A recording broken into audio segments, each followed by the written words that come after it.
ಗ್ರಂಥದಲ್ಲಿ 6ನೇ ತರಂಗ. ಅದರಲ್ಲಿ ನಿನ್ನಿನ ದಿವಸ 322ನೇ ಅಂಕದಲ್ಲಿ ಏನ್ ಹೇಳಿದ್ರಪ್ಪ ಅಂತ ಕೇಳಿದ್ರೆ, ಜಾಗೃತ ಪ್ರಪಂಚವು ಯಾವ ಸಾಮಗ್ರಿಗಳಿಲ್ಲದೆ ಉಂಟಾಗಿರುತ್ತದೆ. ಈ ಜಾಗೃತ ಪ್ರಪಂಚ ಏನ್ ತೋರ್ತದಲ್ಲ, ಅದು ಯಾವ ಸಾಮಗ್ರಿಗಳಿಲ್ಲದೆ ಏನ್ ಮಾಡ್ತದ, ಯಾವ ಜಾಗೃತ ಪ್ರಪಂಚವು ಯಾವ ಸಾಮಗ್ರಿಗಳಲ್ಲದೆ ಉಂಟಾಗಿರುತ್ತದೆ. ಅದರಿಂದ ಅದು ಸ್ವಪ್ನ ಸಮಾನವಾಗಿ ಮಿಥ್ಯೆಯಾಗಿರುತ್ತದೆ. ಯಾವ ಸಾಮಗ್ರಿಗಳಿಲ್ಲದೆ ಹುಟ್ಟ್ಯದಂದ ಬಳಕ ಅದು ಸ್ವಪ್ನ ಸಮಾನ. ಸ್ವಪ್ನೂ ಹಂಗ ಅದ, ಇದನ್ನು ಹಂಗ ಅದ, ಅದಕ್ಕೆ ಮಿಥ್ಯೆಯಾಗಿರುತ್ತದೆ. ಮತ್ತೆ ಬೇರೆ ಯಾವ ಪೂರ್ವದಲ್ಲಿ ಸಂಶಯ ಮಾಡಿದ್ದೇನೆಂದರೆ,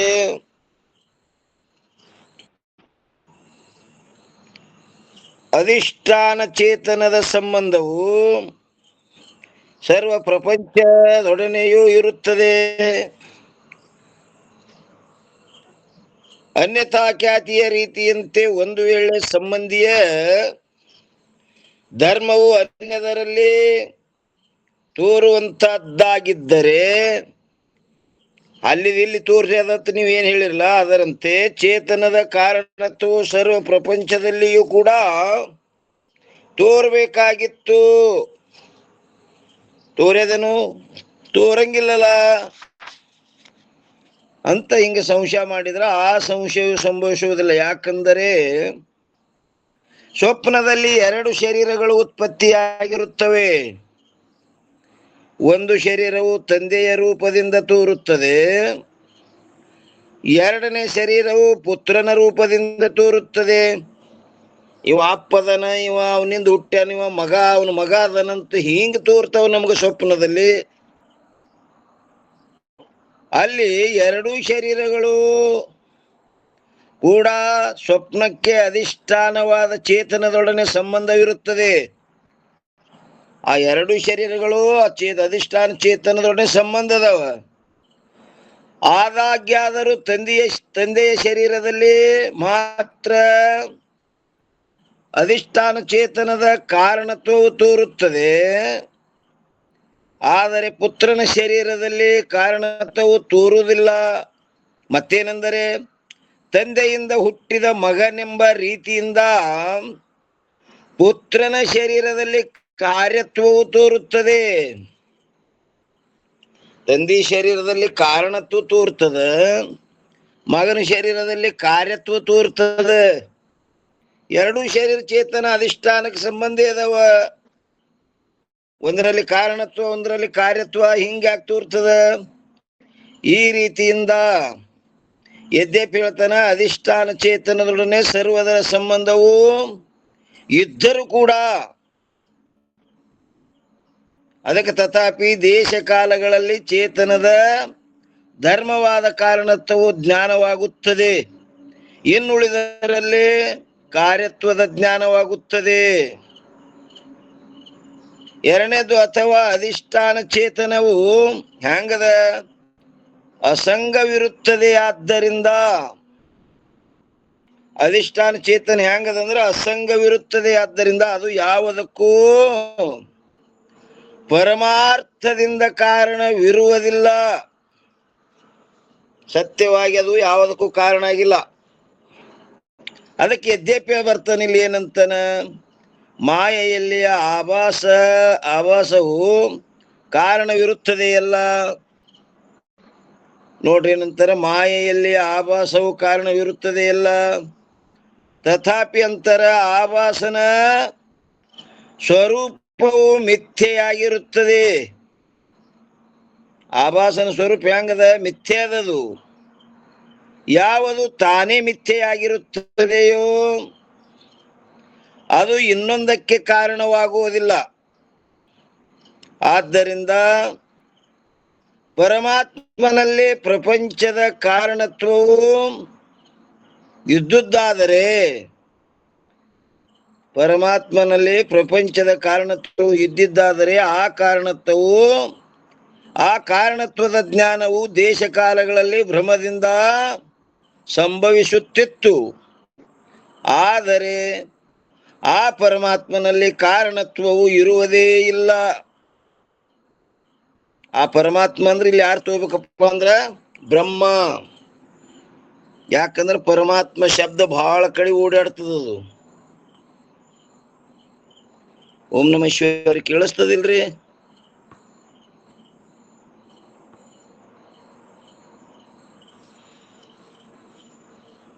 ಹಲೋ, ಹೌನ್ರಿ. ಪರಮಾತ್ಮನು ಶಬ್ದ ಬಹಳ ಕಡೆ ಓಡಾಡ್ತದ. ಪರಮಾತ್ಮ ಅಂದ್ರೆ 3 ಪ್ರಕಾರದದು. ಒಂದು ಸಗುಣ ಸಾಕಾರ ಪರಮಾತ್ಮ, ಒಂದು ಸಗುಣ ನಿರಾಕಾರ ಪರಮಾತ್ಮ,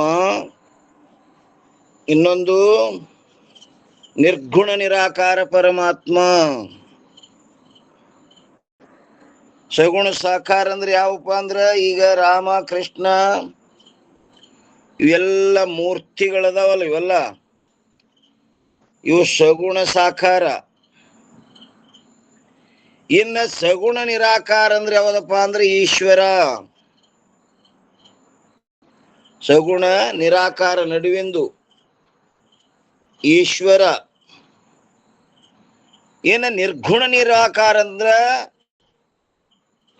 ಅದು ಬ್ರಹ್ಮಚೇತನ. ಅಲ್ಲಿ ಗುಣನೂ ಇಲ್ಲ, ಆಕಾರನೂ ಇಲ್ಲ. ಇಲ್ಲಿ ಯಾವ ಪರಮಾತ್ಮ ಅಂತ ಕೇಳಿದ್ರೆ ಈಶ್ವರ, ಸಗುಣ ನಿರಾಕಾರ.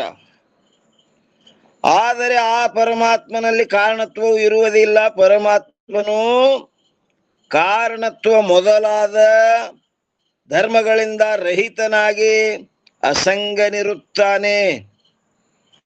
ಅವನ ಕಾರಣತ್ವವು ದೇಶ ಕಾಲಗಳಲ್ಲಿ ತೋರುತ್ತದೆ ಎಂದು ಹೇಳುವುದು ಸಂಭವಿಸುವುದಿಲ್ಲ.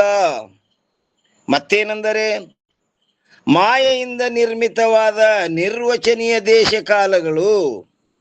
ಎದರಿಂದ? ಮಾಯೆಯಿಂದ ನಿರ್ಮಿತವಾದ ಯಾವುವು?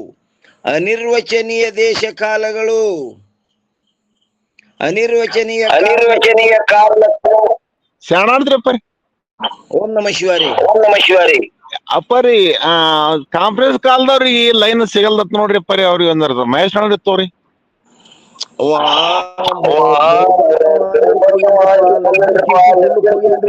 ಶಿವಲ್ಲ ಲಗ್ನ ಚೀಟಿ ಕೊಡ್ಲಿಕ್ ಹೋಗ್ಯಾನ. ಆ ಕಡೆ ಹೋದವ ಅಲ್ಲೇ ಉಳ್ಕೊಂಡನ್ರಿ, ಬಂದಿಲ್ಲ. ಯಾರದಾರಿ ಆಯ್ತು ತೋರಿ, ಹೇಳ್ತೀನಿ ನೋಡ್ರಿ.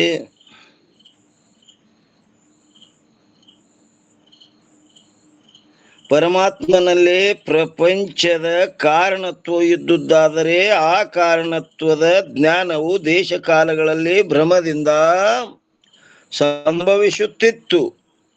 ಆದರೆ ಆ ಪರಮಾತ್ಮನಲ್ಲಿ ಕಾರಣತ್ವವು ಇರುವುದೇ ಇಲ್ಲ. ಪರಮಾತ್ಮನ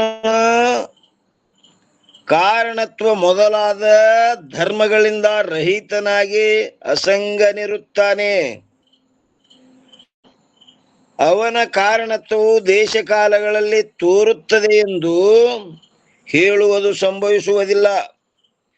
ಮತ್ತೇನೆಂದರೆ ಇದು ಹ್ಯಾಂಗರೆ ತೋರಿದ ಕಾರಣತ್ವ ಅಂತ ಕೇಳಿದ್ರೆ ಮಾಯೆಯಿಂದ ನಿರ್ಮಿತವಾದ ಅನಿರ್ವಚನೀಯ ದೇಶ ಕಾಲಗಳು. ಆ ದೇಶ ಕಾಲಗಳು ತೋರ್ತವಲ್ಲ, ಅದರಿಂದ ಮಾಯೆಯಿಂದ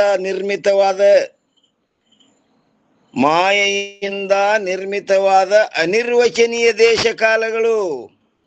ಸತ್ಯಂತ್ಯ ಸತ್ಯ ಅಲ್ಲವ, ಅಸತ್ಯಂತ್ಯ ಸತ್ತನೂ ಅಲ್ಲ, ಸದಸತ್ತನೂ ಅಲ್ಲ. ಹಾಗ ಅನಿರ್ವಚನೀಯ ದೇಶ ಕಾಲಗಳು ಅನಿರ್ವಚನೀಯ ಕಾರಣತ್ವ ಉಳ್ಳವುಗಳಾಗಿರುತ್ತವೆ. ಮತ್ತು ಪರಮಾರ್ಥದಿಂದ ದೇಶ ಕಾಲಗಳು ಕಾರಣಗಳಲ್ಲ. ಹೇಗೆಂದರೆ ಪುತ್ರಹೀನನಾದ ಪುರುಷನಂದ್ರ ಒಬ್ಬ ಬ್ರಹ್ಮಚಾರಿಗೆ ಸ್ವಪ್ನವಿದ್ದದ. ಸ್ವಪ್ನ ಇವರಿಗೆ ಬೀಳ್ಬೇಕು, ಅವ್ರಿಗೆ ಬೀಳ್ಬಾರದು, ಹಿಂಗೆ ನೇಮ ಅಲ್ಲದು, ಎಲ್ಲರಿಗೆ ಬೀಳ್ತದೆ.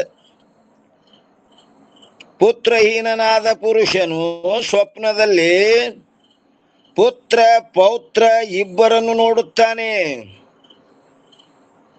ಒಬ್ಬ ಬ್ರಹ್ಮಚಾರಿಗೆ ಸ್ವಪ್ನ ಬಿದ್ದದ, ಅವನಿಗೆ ಏನಾಗ್ಯದ? ಆ ಸ್ವಪ್ನದಲ್ಲಿ ಒಬ್ಬ ಮಗ ಹುಟ್ಟ್ಯಾನ. ಆ ಮಗನಿಗೆ ಮತ್ತೊಂದು ಅವನಿಗೊಂದು ಮಗ ಹುಟ್ಟ್ಯದ. ಎರಡು ನೋಡ್ಲಿಕತ್ತಾನ. ತನ್ನ ಮಗನೂ ಅದನ, ತನ್ನ ಮಗನಿಗೆ ಒಂದು ಮಗ ಹುಟ್ಟ್ಯದ, ಮೊಮ್ಮಗ. ಹೇಗೆಂದರೆ ಪುತ್ರ ರಹಿತನಾದ ಪುರುಷನು ಸ್ವಪ್ನದಲ್ಲಿ ಪುತ್ರ ಪೌತ್ರ ಇಬ್ಬರನ್ನು ನೋಡುತ್ತಾನೆ. ಅವರಿಬ್ಬರಿಗೆ ನೋಡ್ತಾನವ. ಅಲ್ಲಿ ಪುತ್ರ ಪೌತ್ರರ ಶರೀರಗಳು ಹೆಂಗಾಗ್ಯಾವಪ್ಪ ಅಂತ ಕೇಳಿದ್ರೆ ಅನಿರ್ವಚನೀಯವಾಗಿರುತ್ತವೆ. ಅಲ್ಲಿ ಅನಿರ್ವಚನೀಯ ಉತ್ಪತ್ತಿಯದಲ್ಲಿ ತನಗೊಂದು ಮಗ ಹುಟ್ಟ್ಯದ, ಆ ತನ್ನ ಮಗನಿಗೊಂದು ಮಗ ಹುಟ್ಟ್ಯದ, ಮೊಮ್ಮಗ. ಮತ್ತು ಪುತ್ರನ ಶರೀರದಲ್ಲಿ ಪೌತ್ರತ್ವ ಅಂದ್ರೆ ಮೊಮ್ಮಗನ ಶರೀರಕ್ಕೆ ಕಾರಣ ಉಂಟಾಗುತ್ತದೆ. ಆ ಮೊಮ್ಮಗನ ಶರೀರಕ್ಕೆ ತನ್ನ ಮಗನ ಶರೀರ ಕಾರಣ ಆಗ್ಯದ. ಅಲ್ಲಿ ಪರಮಾರ್ಥದಿಂದ ಅಂದ್ರೆ ಸತ್ಯವಾಗಿ ಪುತ್ರ ಶರೀರ ಹಾಗೂ ಪೌತ್ರ ಶರೀರಗಳಲ್ಲಿ ಪರಸ್ಪರ ಕಾರ್ಯಕಾರಣ ಭಾವವು ಇರುವುದಿಲ್ಲ. ಯಾಕಂದ್ರೆ ಏಕಾಲಕ್ಕೆ ತೋರ್ಯವು. ಇವ ಹುಟ್ಟಿ ಆಯಿಂದವ ಹೆಂಡತಿ ಮಾಡ್ಕೊಂಡು ಆಯಿಂದ ಅವನಿಗೆ ಮಗ ಹುಟ್ಟಿ ಹಿಂಗಿಲ್ಲಲ್ಲಿ. ಆ ಅಪ್ಪ ಮಗ ಏಕಾಲಕ್ಕೆ ತೋರ್ಯರಲ್ಲಿ. ಅದರಂತೆಯೇ ಅನಿರ್ವಚನೀಯವಾದ ದೇಶ ಕಾಲಗಳು ತೋರುತ್ತವೆ. ಅವ್ ಹೆಂಗಿಬ್ರು ಏಕಾಲಕ್ಕೆ ತೋರ್ಯರಲ್ಲ, ಹಂಗಿಲ್ಲಿ ದೇಶ ಕಾಲಗಳು ಹಂಗ ಅನಿರ್ವಚನೀಯವಾಗಿ ತೋರ್ಯವ. ಪರಮಾರ್ಥದಿಂದ ದೇಶ ಕಾಲಗಳು ಹಾಗೂ ಆಕಾಶಾದಿಕ ಪ್ರಪಂಚಕ್ಕೂ ಕಾರ್ಯಕಾರಣ ಭಾವವು ಇರುವುದೇ ಇಲ್ಲ. ಅವಕ್ಕ ಆಕಾಶಾದಿಗಳಿಗೆ ಸಹಿತ ಕಾರ್ಯಕಾರಣತ್ವ ಇರುವುದೇ ಇಲ್ಲ. ಅವೆಲ್ಲ ಸುಳ್ಳಿನ ಸುದ್ದಿನೇ ಇಲ್ಲವು. ಒಂದು ವೇಳೆ ಇದ್ದು ಅಂದ್ರೆ ಸುಷುಪ್ತಿಯೊಳಗೂ ಅವು ಇರಬೇಕಾಗಿತ್ತು. ಅಲ್ಲಿ ಆಕಾಶ, ವಾಯು, ಅಗ್ನಿ, ಜಲ, ಪೃಥ್ವಿ ಹಿಂಗ್ಯಾನದ ಯಾವೇನಲ್ಲಿ? ಸುಷುಪ್ತಿಯಲ್ಲಿ ಯಾವೂ ಇಲ್ಲ. ಯಾಕ ಇಲ್ಲವು? ಇದ್ರೆ ಇರ್ತಿದ್ದು. ಸುಷುಪ್ತಿಯಲ್ಲಿ ಅವು ಇದ್ದಿದ್ರೆ ಇರ್ತಿದ್ದು. ನೀ ಇದ್ದಿಲ್ಲ, ನೀ ಇದ್ದಿದ್ದಿ ಅಂತ ಹೇಳಿನೇ ಇದ್ದಿ. ಆದ್ರೆ ಯಾವ ಪ್ರಪಂಚದ ಹೇಳ್ರಿ? ಏನು ಆಕಾಶ ಅದು, ಏನು ವಾಯು ಅದು, ಏನು ಅಗ್ನಿ ಅದು, ಏನು ಜಲ ಅದು, ಪೃಥ್ವಿ ಅದು, ಅದರ ಕಾರ್ಯವಾದ ಈ ಭೌತಿಕ ಪ್ರಪಂಚ ಯಾವ ದೇಹಾದಿಗಳು ಅದಾವೇನು? ಇಲ್ಲ. ಇದು ನಿಶ್ಚಯ ನಮಗೆ ಅದಕ್ಕಲ್ಲಿ ಸುಷುಪ್ತಿ ಅವಸ್ಥೆ ಶಾಂಪಲ್ ಕೊಟ್ಟನು ಭಗವಂತ. ಇಲ್ಲಿ ನೋಡ್ಕೋ, ಸ್ವರೂಪದಲ್ಲಿ ಇಲ್ಲವೇ ಇಲ್ಲ. ಇಲ್ಲೇ ಇಲ್ಲ, ಅಲ್ಲಿ ಹಂಗಿರ್ತಾವ. ಇಲ್ಲಿ ಇದ್ದಿದ್ರೆ ಅಲ್ಲಿ ಇರ್ತಿದ್ದು, ಇಲ್ಲೇ ಇಲ್ಲವು. ಸುಷುಪ್ತಿಯಲ್ಲಿ ಇಲ್ಲ. ಓಂ ನಮಃ ಶಿವಾಯ. ತಿಳಿತದಿಲ್ರಿ? ಹ್ಞೂನ್ರಪ್ಪ. ನಿದ್ಯಾಗ ಇಲ್ಲ ಅಂದ್ರೆ ಇನ್ನು ಪರಮಾರ್ಥ ದೃಷ್ಟಿಯಿಂದ ಹೆಂಗಿರ್ತಾವ್ರಪ್ಪ? ಅಲ್ಲಿ ಸ್ವರೂಪದಲ್ಲಿ ಎಲ್ಲಿದ್ದಪ್ಪ? ಇಲ್ಲೇ ಇಲ್ಲ. ಹ್ಞೂನ್ರಿ. ಮತ್ ಇವ ಅದಾನಿಲ್ರಿ? ಇಲ್ರಪ್ಪ. ಇವನು ಇಲ್ರಿ?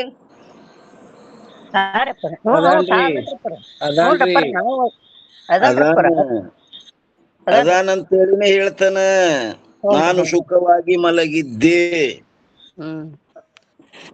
ಇದ್ದೇ ಹೇಳ್ತಾನ್ರಿ, ಇರ್ಲಾರ್ದ ಹೇಳಿಕ್ ಬರಂಗಿಲ್ಲ. ಹ್ಞೂನ್ರಪ್ಪ. ನಿದ್ದೆ ಅನುಭವ ಎದ್ದ ಮೇಲೆ ಹೇಳ್ತಾನಂದ್ರ ತಾ ಇದ್ರೆ ಹೇಳ್ತಾನ್ರಿ. ಆದ್ರ ಇವು ಮಾತ್ರ ಯಾವ ಆಕಾಶಾದಿ ಪ್ರಪಂಚ ಅವು ಇಲ್ಲ ನೋಡ್ರಿ. ಕಾರ್ಯಕಾರಣ ಭಾವವು ಇರುವುದಿಲ್ಲ. ಅದರಂತೆ ಅನಿರ್ವಚನೀಯವಾದ ದೇಶ ಕಾಲಗಳು ತೋರುತ್ತವೆ. ಪರಮಾರ್ಥದಿಂದ ದೇಶ ಕಾಲಗಳಿಗೂ ಹಾಗೂ ಆಕಾಶಾದಿಕ ಪ್ರಪಂಚಕ್ಕೂ ಕಾರಣ ಭಾವವು ಇರುವುದೇ ಇಲ್ಲ. ಈ ರೀತಿಯಿಂದ ಸಾಮಗ್ರಿಗಳಾದ ದೇಶ ಕಾಲಗಳಿಲ್ಲದೆ ಜಾಗೃತ್ ಪ್ರಪಂಚವು ಉತ್ಪತ್ತಿಯಾಗಿರುತ್ತದೆ. ಆದ್ದರಿಂದಲೇ ಸ್ವಪ್ನದಂತೆ ಜಾಗೃತ್ ಪ್ರಪಂಚವಾದರೂ ಕೂಡ ಮಿಥ್ಯವಾಗಿರುತ್ತದೆ. ಅದರಂತೆ ಸ್ವಪ್ನದಂತೆ ಹೌನ್ರಿ. ಜಾಗೃತ್ ಪ್ರಪಂಚವಾದರೂ ಕೂಡ ಮಿಥ್ಯೆಯಾಗಿರುತ್ತದೆ. ಅದು ಹೆಂಗ್ ಮಿಥ್ಯೋ ಇದನ್ನು ಮಿಥ್ಯನೇ. ಅದು ಪ್ರತೀತಿ ಮಾತ್ರ, ಇದು ಪ್ರತೀತಿ ಮಾತ್ರ. ಅದನ್ನು ಪ್ರತೀತಿ ಆಗ್ತದ, ಇದನ್ನು ಪ್ರತೀತಿ ಆಗ್ತದ. ಅದನ್ನೂ ಇಲ್ಲ, ಇದನ್ನೂ ಇಲ್ಲ. ಯಾವ ಪ್ರಕಾರ ಸ್ವಪ್ನದಲ್ಲಿಯ ಸ್ತ್ರೀ, ಪುತ್ರ ಮೊದಲಾದವುಗಳು ಸ್ವಪ್ನದಲ್ಲಿಯ ಸುಖ ದುಃಖಕ್ಕೆ ಕಾರಣಗಳಾಗಿದ್ದು ಜಾಗೃತದಲ್ಲಿ ಹೇಗೆ ಅವು ಅಭಾವವಿರುವವೋ, ಅವು ಜಾಗೃತದಲ್ಲಿ ಅಭಾವ ಅದಾವಿಲ್ರಿ. ಸ್ವಪ್ನದೊಳಗೆ ಏನು ಸುಖ ದುಃಖ ಕಾರಣ ಆದ ಸ್ತ್ರೀ ಪುತ್ರಾದಿಗಳು ಸ್ವಪ್ನದಲ್ಲಿ ಮಾತ್ರ ರೆಪ್ಪರ. ಜಾಗೃತ್ ಬಂದ್ಮೇಲೆ ಒಂದು ಕ್ಷಣ ಯಾಕೆ ಅದು ಜಾಗೃತ್ ಬರ್ದ್ರಾಗ ಪತ್ತೆ ಇಲ್ರಿ. ಅಭಾವವಿರುವವೋ. ಅದರಂತೆಯೇ ಜಾಗೃತದ ಪದಾರ್ಥಗಳಾದರೂ ಕೂಡ ಸ್ವಪ್ನದಲ್ಲಿ ಅಭಾವವಿರುತ್ತವೆ. ಹ್ಯಾಂಗ ಸ್ವಪ್ನದ ಪದಾರ್ಥಗಳು ಜಾಗೃತದಲ್ಲಿ ಅಭಾವದವು, ಹಾಂಗ ಈ ಜಾಗೃತಿನ ಪದಾರ್ಥಗಳು ಸ್ವಪ್ನದಲ್ಲಿ ಇವು ಅಭಾವದವ. ಈಗ ನೋಡ್ರಪ್ಪ, ಸ್ವಪ್ನ ಬಂದಾಗ ಈ ಜಾಗ್ರ ಇಲ್ಲ, ನಿದ್ದೆ ಬಂದಾಗ ಪತ್ತೆ ಇಲ್ಲ, ಮತ್ತ ಆ ಸ್ವಪ್ನ ಈ ಜಾಗ್ರದಲ್ಲಿ ಇಲ್ಲ. ಒಂದ್ರೊಳಗೊಂದಿಲ್ಲ, ಮೂರು ಅರಿವು ಸಾಕ್ಷಿ ಮಾತ್ರ ನೀ ಇದ್ದಿ. ನಿಜಗುಂಡ್ರ ಹೇಳ್ಯಾರ ನೋಡ್ರಿ. ಹೌನ್ರಿಪ್ಪರ. ಏನು ಮೂರು ಅವಸ್ಥೆಗಳು ಒಂದರೊಳಗೊಂದಿಲ್ಲ, ಮೂರು ಅವಸ್ಥೆಗಳನ್ನು ಅರಿಯುತ್ತ ನೀ ಬೇರೆ ಸಾಕ್ಷಿಕನಾಗಿದ್ದಿ ಅಂತ ಹೇಳಿದ್ರಿಪ್ಪ. ಜಾಗ್ರ ಸ್ವಪ್ನಗಳಿಲ್ಲ, ಜಾಗ್ರದಲ್ಲಿ ಸ್ವಪ್ನ ಇಲ್ಲ, ಸ್ವಪ್ನದಲ್ಲಿ ಜಾಗ್ರದಿಲ್ಲ. ನೀನ್ ಅನುಭವಿಪ, ನೀನಿರುವುದರಿಂದ ನೀವಲ್ಲ ಅವನ್ನೆಲ್ಲ ಅರಿತಾ ನೀ ಇದ್ದಿಲ್ಲ. ಆದ್ದರಿಂದ ಎರಡೂ ಸಮ ಇರುತ್ತವೆ. ಅವಕ್ರಲ್ಲಿ ಏನು ವಿಲಕ್ಷಣ ಇಲ್ಲ, ಎರಡೂ ಸಮಾನೇ. ಮತ್ತು ಇನ್ನು 323ನೇ ಅಂಕದಲ್ಲಿ ಏನ್ ಹೇಳ್ತಾರೆ? ಜಾಗೃತಿನ ಪದಾರ್ಥಗಳು ಜ್ಞಾನ ಉತ್ಪತ್ತಿಯ ಸಮಕಾಲದಲ್ಲಿಯೇ ಉತ್ಪನ್ನವಾಗುತ್ತವೆ. ಜಾಗೃತಿನ ಪದಾರ್ಥಗಳು ಜ್ಞಾನ ಉತ್ಪತ್ತಿಯ ಸಮಕಾಲದಲ್ಲಿಯೇ ಉತ್ಪನ್ನವಾಗುತ್ತವೆ. ಯಾವಾಗ ನೋಡ್ತಿ ಅವಾಗೇ. ಆದ್ದರಿಂದ ಅವು ಎರಡನೇ ಜಾಗೃತಿನಲ್ಲಿ ಇರುವುದಿಲ್ಲ, ಎರಡನೇ ಜಾಗೃತಿನಲ್ಲೂ ಇಲ್ಲವು. ಯಾರಾದರೂ ಹೀಗೆ ಹೇಳಬಹುದು, ಏನಂತ? ಜಾಗೃತಿನ ಆ ನಂತರ ಸ್ವಪ್ನ ಉಂಟಾಗಿ ಪುನಃ ಜಾಗೃತವಾದಾಗ ಅಲ್ಲಿ ಮೊದಲಿನ ಜಾಗೃತದಲ್ಲಿ ಯಾವ ಪದಾರ್ಥಗಳಿದ್ದುವೋ ಅವೇ ಸ್ವಪ್ನ ದೂರವಾದ ನಂತರ ಎರಡನೇ ಜಾಗೃತದಲ್ಲಿಯೂ ಕೂಡ ಇರುತ್ತವೆ. ಸ್ವಪ್ನ ಉಂಟಾಗಿ ಎರಡನೇ ಜಾಗೃತದಲ್ಲಿ ಮತ್ ಜಾಗೃತ ಆಗ್ತದಲ್ಲ, ಹಳ್ಯಾಗ ಮೊದಲು ನೋಡಿದ್ದೆ ಅವೇ ಇರುತ್ತವೆ. ಆದರೆ ಪ್ರಥಮ ಸ್ವಪ್ನದಲ್ಲಿದ್ದ ಪದಾರ್ಥಗಳು ಎರಡನೇ ಸ್ವಪ್ನದಲ್ಲಿ ಇರುವುದಿಲ್ಲ. ಇವತ್ತು ಬಿದ್ದದ ನಾಳೆ ಸ್ವಪ್ನದಲ್ಲಿ ಸ್ವಪ್ನ ಇಲ್ಲ. ಆದ್ರೆ ಆ ಸ್ವಪ್ನ ದೂರ ಆಗಿ ಮತ್ತೆ ಎರಡನೇ ಜಾಗೃತ ಆದಕ್ರೆ ಮೊದಲಿಂದ ಏನ್ ಜಾಗೃತದಲ್ಲಿ ಇದ್ದು ಅವೇ ಅದಾವಲ್ಲ ಅಂತನ್ರಿ. ಅದಾವು ನಿನ್ನೆ ಇದ್ದದ ಇವತ್ತದ ಜಗತ್ ಕಾಣ್ತದಂತನ್ರಿ. ಅವು ಅದಾವ, ಆದ್ರೆ ಸ್ವಪ್ನದಿಲ್ಲ. ಜಾಗೃತ ಒಯ್ದು ಸ್ವಪ್ನ ಒಯ್ದು ಹೋಲಿಸ್ಬೇಡ್ರಿ. ಜಾಗೃತದೊಳಗ ನಿನ್ನಿನ ಯಾವಿದ್ದು ಅವೇ ಇಂದನು ಅದಾವ. ಜಾಗೃತ್ ಸತ್ಯ ತೋರ್ತದಂತನ್ರಿ. ಕಟ್ಟದ ನೋಡ್ರಿ. ಆದ್ರೆ ಸ್ವಪ್ನದ ಮಾತ್ರ ನಿನ್ನಿದ್ದ ಸ್ವಪ್ನದ ಪದಾರ್ಥಗಳು ಇಂದಿಲ್ಲ. ಆದ್ರೆ ಜಾಗೃತಿನಲ್ಲಿ ನಿನ್ನೆ ಯಾವ್ಕರು ಕೂಡ ಅಡಿಗೆ ಮಾಡಿ ಉಂಡಿದೆವು, ಅದೇ ಸಾಮಾನುಗಳು ಇಂದನು ಅದಾವ. ಇದು ಶಂಕಾಕರಣ ಮಾತದ್ರಿ. ಏನಂತಂದ್ರಿ? ಆದರೆ ಪ್ರಥಮ ಸ್ವಪ್ನದಲ್ಲಿ ಪದಾರ್ಥಗಳು ಎರಡನೇ ಸ್ವಪ್ನದಲ್ಲಿ ಇರುವುದಿಲ್ಲ. ಆದ್ದರಿಂದ ಸ್ವಪ್ನದ ಪದಾರ್ಥಗಳಕ್ಕಿಂತಲೂ ಜಾಗೃತಿನ ಪದಾರ್ಥಗಳು ವಿಲಕ್ಷಣವಿರುತ್ತವೆ. ಆ ಸ್ವಪ್ನಕ್ಕೆ ಯಾಕೆ ಹೋಲಿಸ್ತೀರಿ? ಅದು ನಿನ್ನಿದ್ ಇವತ್ತ ಅದಂತನ್ರಿ. ನಿನ್ನಿನ ವಸ್ತುಗಳು ನಿನ್ನೆ ಯಾತ್ರಾದಾಗ ಅಡಿಗೆ ಮಾಡ್ಕೊಂಡು ಉಂಡಿವು, ಅದೇ ಸಾಮಾನುಗಳು ಇವತ್ತೂ ಅದಾವ. ಮತ್ತೆ ನೀವು ಒಯ್ದು ಸ್ವಪ್ನಕ್ಕೆ ಒಯ್ದು ಹಚ್ತೀರಿ. ಹ್ಮ್ ಸ್ವಪ್ನದ ಮಾತ್ರ ನಿನ್ನ ಯಾವಿದ್ದು ಅವು ಇಂದು ಇಲ್ಲ. ಹ್ಮ್ ಜಾಗೃತಿನು ನಿನ್ನ ಯಾವಿದ್ದು ಅವು ಇಂದನು ಅದಾವ ಎರಡನೇ ಜಾಗ್ರದಲ್ಲಿ. ಹ್ಞೂ ನೀವು ಅದಕ್ಕೆ ಹೋಲಿಕೆ ಮಾಡಬೇಡ್ರಿ. ಅದು ಸ್ವಪ್ನ ಬೇರೆ ಜಾಗ್ರತವೇ ಬೇರೆ ಅಂತ ನಾವು. ಇಂಥ ಸಂಶಯವಾದರೂ ಕೂಡ ಸಿದ್ಧಾಂತದ ಅಜ್ಞಾನ ಇರುವ ಮೂಢರ ದೃಷ್ಟಿಯಿಂದಾಗಿ ಆಗುತ್ತದೆ. ಅಜ್ಞಾನದಿಂದ ತೋರ್ತಾರೆ. ಹಾ, ಅಜ್ಞಾನವಿರುವ ಮೂಢರ ದೃಷ್ಟಿಯಿಂದಾಗಿ ಆಗುತ್ತದೆ. ಯಾಕಂದರೆ ಮೂರ್ಖರ ದೃಷ್ಟಿಯು ಈ ಪ್ರಕಾರವಿರುತ್ತದೆ. ಬರೇ ಅಜ್ಞಾನಿ ಮೂಢರಂತಲ್ಲಿಲ್ಲ, ಮೂರ್ಖರು ಅಂದ್ರು ನೋಡ್ರಿ. ಹ್ಞೂನ್ರಪ್ಪ. ಮೂರ್ಖ ಅಂದ್ರಮ್ಮ ಇವ್ರಿಗೆ ಪಂಚವಿಧ ಲಕ್ಷಣ ಕೊಟ್ಟಾರ್ರಪ್ಪರ. ಏನ್ ಬರೀ ಹೌದು. ಇದ್ದದ್ದು ಬಿಟ್ಟು ಇಲ್ಲದ್ದು ತಿಳ್ಕೊತಾನ, ಏನು ಶಾಸ್ತ್ರಹೀನ ಸಂಸ್ಕಾರಹೀನ ಅದ್ರಿ. ಆದ್ರೆ ಬಟ್ 5 ರೀತಿಯಿಂದ ಒಂದರ ಇವನಿಗೆ ಇತ್ತು ಅಂದ್ರೆ ಮೂರ್ಖನೇ ನೋಡ್ರಪ್ಪ. ಹಾ ಹಾ ರೀ, ಅದ್ ನೆನ್ಪಿಟ್ರಪ್ಪರ.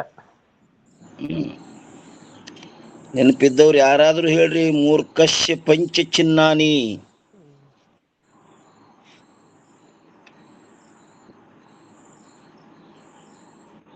ಮೂರ್ಖ ಯಾರಿಗಂತಾರಪ್ಪ ಅಂತ ಕೇಳಿದ್ರೆ, ಗರ್ವಿ, ದುರ್ವಚನಿ, ಹಠೀಚಿ, ಅಪ್ರಿಯವಾದಿ, ಪರೋಕ್ತಂ ನೈವ ಮನ್ಯತೆ. ಗರ್ವಿ ಅಂದ್ರೆ ನನ್ನಂತವ್ರು ಯಾರು ಇಲ್ಲ ಅಂತ ಗರ್ವದಿಂದ ತಿರುಗೋದು. ದುರ್ವಚನಿ, ಬಾಯಾಗ ಒಂದು ಶಬ್ದ ಚಲೋವಿಲ್ಲ, ಎಲ್ಲ ದುಷ್ಟ ಶಬ್ದಗಳೇ. ಗರ್ವಿ, ದುರ್ವಚನಿ, ಹಠೀಚಿ, ನಂದೇ ಕರೆ ನಾವು. ಹಠೀಚಿ, ಅಪ್ರಿಯವಾದಿ, ಎಟ್ಟು ಕೊಟ್ಟರು ಸಮಾಧಾನ ಇಲ್ಲ. ಇನ್ನ ಪರೋಕ್ತಂ ನೈವ ಮನ್ನತೆ, ಪರರ ಯುಕ್ತಿಯನ್ನು ಮಾನ್ಯ ಮಾಡುವವಲ್ಲವ. ಅವನಿಗೇನಂತಾರ, ಮೂರ್ಖ ಅಂತ ಕರೀತಾರೆ. 5 ಬೇಕಂತಿಲ್ಲ, 5ರೊಳಗೆ ಒಂದಿದ್ರು ಮೂರ್ಖನೇ. ಗರ್ವಿ ಇದ್ರೆ ಸಾಕ್ರಪ್ಪರ, ನಾನ ಅನ್ಕೋತ್ ಕೂತ್ರಿ ಯಾವ್ದು ಆಗಲ್ರಿ. ಹಾ, ಇದು ಮೂರ್ಖರ ದೃಷ್ಟಿಯ ನಿನ್ನಿಂದೆಯಿಂದ ಆದಂತೇನಂತಾನಲ್ಲ ಅವ ಮೂರ್ಖ. ಮೂರ್ಖರ ದೃಷ್ಟಿ ಈ ಪ್ರಕಾರವಿರುತ್ತದೆ.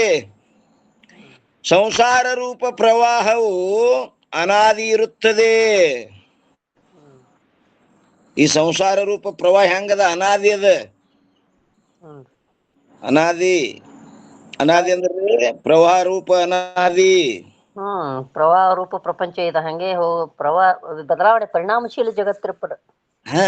ನಿನ್ನಿಂದೆ ಆದಂತ ನೀವ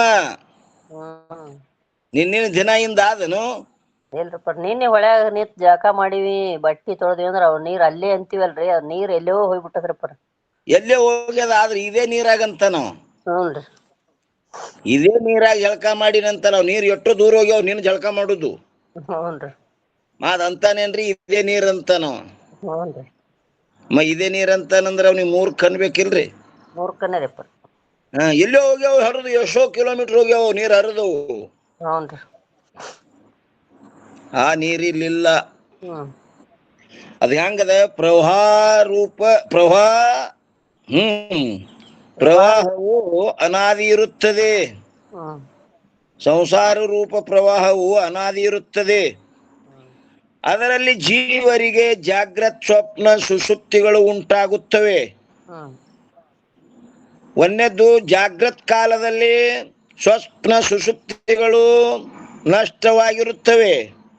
ಜಾಗ್ರ ಬಂದಾಗ ಅವೆರಡೂ ಇಲ್ರಪ್ಪರ. ಎರಡೂ ಇಲ್ಲ. ಮತ್ತು ಎರಡನೇದ್ದು, ಸ್ವಪ್ನ ಕಾಲದಲ್ಲಿ ಜಾಗ್ರತ್ ಸುಷುಪ್ತಿಗಳು ನಷ್ಟವಾಗಿರುತ್ತವೆ. ಇನ್ನು ಮೂರನೇದ್ದು, ಅದರಂತೆ ಸುಷುಪ್ತಿ ಕಾಲದಲ್ಲಿ ಜಾಗ್ರತ್ ಸ್ವಪ್ನಗಳು ನಷ್ಟವಾಗಿರುತ್ತವೆ.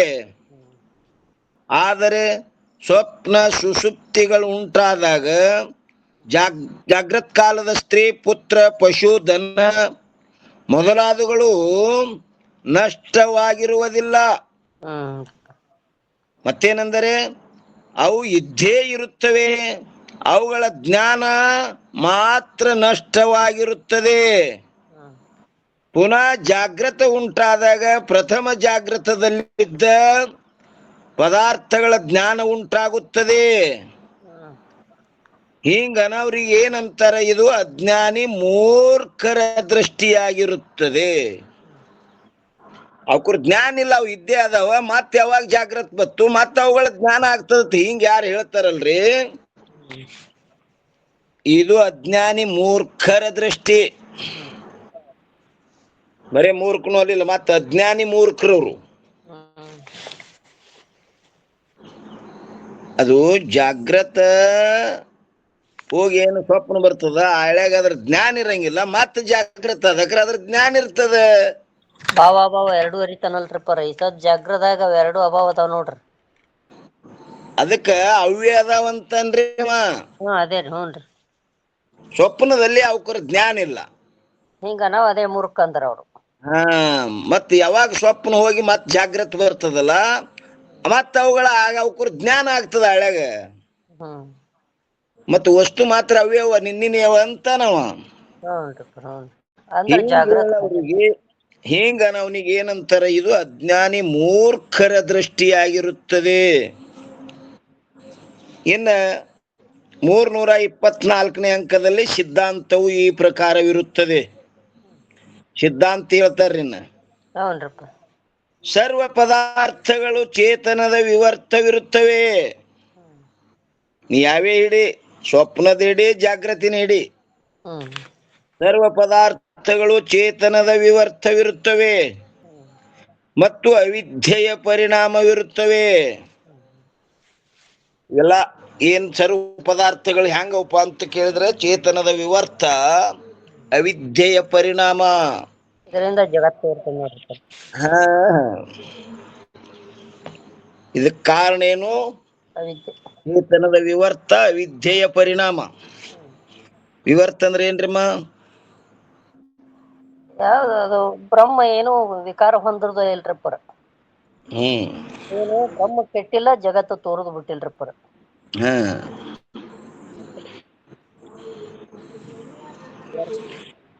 ಅದ್ರ ಲಕ್ಷಣ ಹೇಳ್ರಿಮ್ಮ, ಏನ್ ಬರ್ತಿತ್ತಂದ್ರ?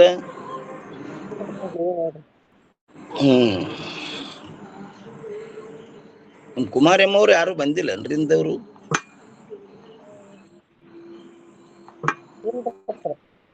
ಯಾರು ಇಲ್ಲವ್ರು.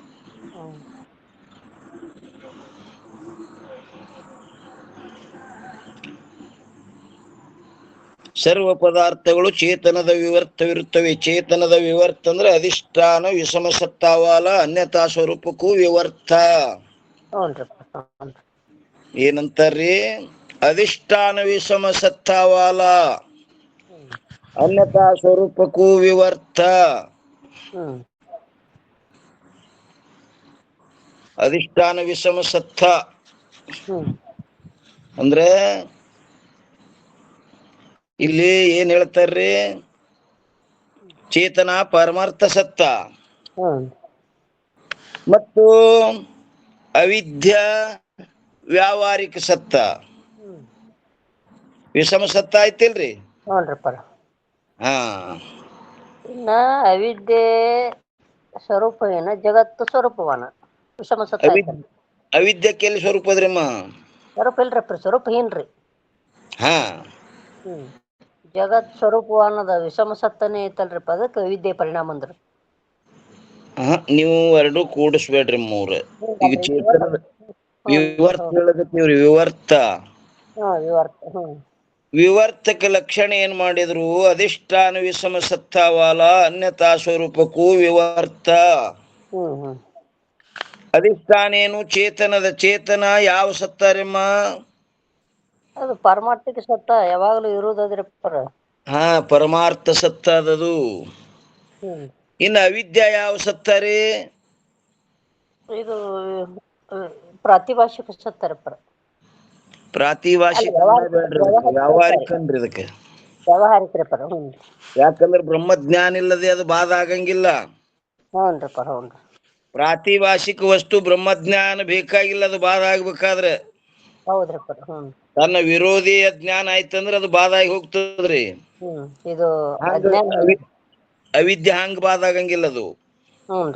ಅದಕ್ಕೆ ಬ್ರಹ್ಮಜ್ಞಾನವೇ ಬೇಕು. ಅದಕ್ಕೆ ಯಾವಾಗಲೂ ಅದು ವ್ಯಾವಹಾರಿಕ ಸತ್ತ.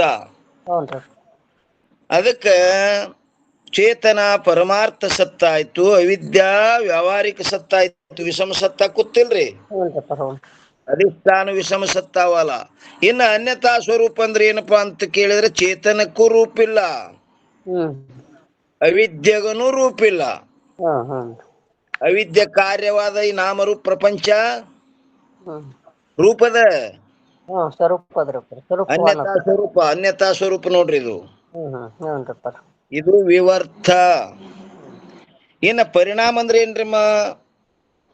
ಪರಿಣಾಮ ಅಂದ್ರೆ ಇದು ಬದಲಾವಣೆ. ಹಾಲು ಕೆಟ್ಟ ಹೆಂಗ್ ಮರಣ ಮೊಸರು ಆಗ್ತದ್ರಪ್ಪ ಹಂಗ ಹಾ, ಪರಿಣಾಮ. ಹಾಲು ಕೆಟ್ಟು ಮೊಸರಾದಂತೆ ಉದಾಹರಣೆ. ಹ್ಮ್ ಇಲ್ಲಿ ಅವಿದ್ಯಾ ಪರಿಣಾಮ ಅಂದ್ರೆ ಹ್ಮ್ ಇಲ್ಲಿ ಉಪಾದಾನ ಸಮಾನ ಸತ್ತಾವಾಲ, ಹ್ಮ್ ಅನ್ಯತಾ ಸ್ವರೂಪಕ್ಕೂ ಪರಿಣಾಮ. ಹ್ಮ್ ಈಗಾಗಲೇ ಹೇಳಿದ್ರೆ ಹಾಲು ಕೆಟ್ಟು ಮೊಸರಾದಂತೆ. ಈಗ್ರಿ ಜಗತ್ತನು ವ್ಯವಹಾರದ, ಅವಿದ್ಯೆನೂ ವ್ಯವಹಾರಿಕನೇ ಅದ್ರಿ. ಆದ್ರ ಅವಿದ್ಯೆ ಪರಿಣಾಮದಿಂದ ಜಗತ್ತಾಗಿ ತೋರ್ತದ ನೋಡ್ರಿಪ್ಪ. ಮೊದಲ ಲಕ್ಷಣ ಕುಂಡ್ರಸ್ರಿಮ್ಮ. ಹ್ಞೂನ್ರಿಪ್ಪ. ಹಾಲು ಕೆಟ್ಟು ಪರಿಣಾಮ ಅದಂತೆ. ಇದು ಉದಾಹರಣೆ. ಹ್ಮ್ ಹಾ, ಮೊಸರಿ ಉಪಾದಾನ ಯಾವದ್ರಮ್ಮ? ಹಾಲ್ರಿಪ್ಪ. ಹಾಲು. ಹ್ಮ್ ಹಾಲು ಯಾವ ಸತ್ತಾರಮ್ಮ? ಅದು ವ್ಯವಹಾರಿಕ ಇರ್ತದೆ. ಮೊಸರ್ರಿ ವ್ಯವಹಾರಿಕನೇ. ಎರಡೂ ವ್ಯಾವಹಾರಿಕ. ಹ್ಮ್ ವಿಷ ಏನ್ರಿ? ಸಮಾನ ಸತ್ತಾವಾಲ, ಅನ್ಯತಾ ಸ್ವರೂಪ ಉಪಾದಾನ ಸಮಾನ ಸತ್ತಾವಾಲ. ಹ್ಮ್ ಇನ್ನು ಅನ್ಯತಾ ಸ್ವರೂಪ ಅಂದ್ರೆ ಏನ್ರಿ? ಅನ್ಯತಾ ಸ್ವರೂಪ ಮೊಸರು ಆಯ್ತಲ್ರಿಪ್ಪ. ಅನ್ಯತಾ ಸ್ವರೂಪ ಹುಳಿ ಐತ್ರಪ್ಪ. ಇದು ಮಧುರತ್ವ, ದ್ರವತ್ವ, ಶುಭ್ರತ್ವ ಇದ್ದದ್ದು, ಅದು ಹುಳಿ ಗಟ್ಟಿ ಐತ್ರಪ್ಪ. ಇದೇ ಅನ್ಯತಾ ಸ್ವರೂಪ ನೋಡ್ರಿ. ಹ್ಮ್ ಉಪಾದಾನ ಏನದ? ಅದು ಮಧುರದ, ಶುಭ್ರದ, ದ್ರವ ಅದ.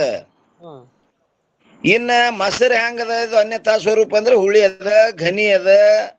ಹ್ಮ್ ಇದೇ ಅನ್ಯತಾ ಸ್ವರೂಪ. ಇದು ದೃಷ್ಟಾಂತ. ಹ್ಞೂ ಇನ್ನ ದ್ರಾಷ್ಟಾಂತದೊಳಗ ಅವಿದ್ಯಾ ಏನದ್ರಿ? ಈ ಜಗತ್ತಿಗೆ ಉಪಾದಾನ ಕಾರಣದ. ಹ್ಮ್ ಉಪಾದಾನ ಸಮಾನ ಸತ್ತಾವಾಲ, ಹ್ಮ್ ಅನ್ಯತಾ ಸ್ವರೂಪಕ್ಕೂ ಪರಿಣಾಮ. ಏನು ಎರಡು ವ್ಯವಹಾರಿಕವ. ಆದ್ರೆ ಇದು ಸ್ವರೂಪಹೀನದ, ಅದು ಸ್ವರೂಪವಾನದ, ಅನ್ಯತಾ ಆಯ್ತು ನೋಡ್ರಪ್ಪ. ಯಾವ ಎರಡು ವ್ಯಾವಹಾರಿಕ ಅದಾವ್ರಮ್ಮ? ಅವಿದ್ಯೆನು ವ್ಯವಹಾರಿಕ, ಜಗತ್ತನು ವ್ಯವಹಾರಿಕರಪ್ಪ. ಆದ್ರೆ ಹೌದಿಲ್ರಿ? ಹೌದು, ಬರೋಬರ್ ಇದೆ. ಆದ್ರ ಇನ್ನು ಇದು ಅನ್ಯತಾ ಸ್ವರೂಪಹೀನದ್ರಿ. ಯಾವದ್ರಿ? ಅವಿದ್ಯೆ ರೀ. ಅವಿದ್ಯಕ ರೂಪ ಇಲ್ಲ, ಬರೋಬರ್ ಇದೆ. ಜಗತ್ ಸ್ವರೂಪವಾನದ, ಇದು ಅನ್ಯತಾ ಸ್ವರೂಪ ನೋಡ್ರಿ. ವಿದ್ಯಕ ರೂಪ ಇಲ್ಲ, ಜಗತ್ತಕ ರೂಪದ. ಹೌನ್ರಿಪ್ಪ. ಇದು ಅನ್ಯತಾ ಸ್ವರೂಪ. ಇವು ಕಟ್ಟಿ ಕುಂಡಿರ್ಬೇಕು ನೋಡ್ರಿ, ಎಳಗಾಡ್ಬಾರ್ದು. ಹೌದ್ ನೋಡ್ರಿಪ್ಪ. ಈಗ ಏನ್ ಮಾಡತ್ತೀರಿಪ್ಪ? ಒಳ್ಳಿ ಗ್ರಂಥ ಹಿಡಿದು ಒಂದ್ ಸ್ವಲ್ಪ ಅಭ್ಯಾಸ ಮಾಡಂಗಿಲ್ಲಲ್ರಿ, ಹಿಂಗಾಗಿ. ಅವ ಏನಾಗ್ತಾರ? ಹಿಡಿದು ಬಿಟ್ಟು ಆಗ್ತಾವ ಇಂದ. ಹೌದ್ರಪ್ಪ. ಪುನಃ ಪುನಃ ಪುನಃ ಮನ ನಿಧಿಧ್ಯಾಸನ ಆಯ್ತಲ್ರಿ, ಹ್ಞೂನ್ರಿ. ಅವ್ ಯಕಾಡಿ ಅಳಿಗಾಡಂಗಿಲ್ಲ. ಹ್ಯಾಂಗದಪ್ಪ ಅಂತ ಕೇಳಿದ್ರೆ ಸಿದ್ಧಾಂತವು ಈ ಪ್ರಕಾರವಿರುತ್ತದೆ. ಸರ್ವ ಪದಾರ್ಥಗಳು ಚೇತನದ ವಿವರ್ತವಿರುತ್ತವೆ ಮತ್ತು ಅವಿದ್ಯೆಯ ಪರಿಣಾಮವಿರುತ್ತವೆ. ಆದ್ದರಿಂದ ಶುಕ್ತಿ ರಜತದಂತೆ.